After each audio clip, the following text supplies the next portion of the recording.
trust me. Our flight was late for hours, and the taxi driver almost forgot finding our hotel. I just want to check in quickly, please.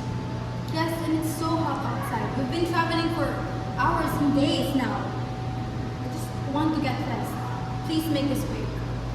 I'm very sorry for that, ma'am. Let me assist you right away. Please follow me to the front desk. Good afternoon, ma'am. May I have your booking confirmation and passport for verification? Passports? Again? Why do you need them here too? This is inconvenient. Yeah, you know what? In Germany, hotels don't keep asking for passports. The reservation booking is enough. This is so annoying. This is unnecessary. It feels like you don't trust us. Understand your frustration, ma'am. Here in the Philippines, hotels are required by law to check your valid ID or passport for all guests because it's our part of security policy. But in Germany, it's not like this. Hotels trust the online booking system. We usually just sign a form. It saves time and respect privacy. Yes, exactly. You know what? Back home, they don't, ask for passports and verifications. We usually assume that we're already verified for the booking. It's less stress and more convenient for the guest.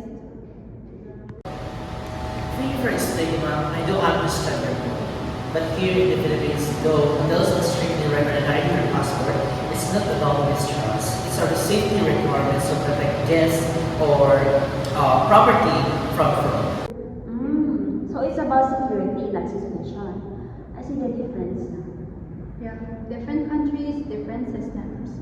But, it feels so tiring after a long trip.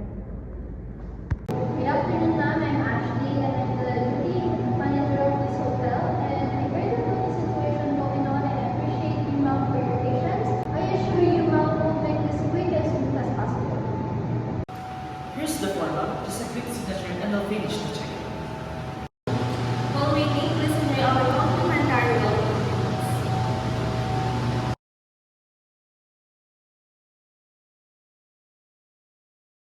Here are your key cards, ma'am.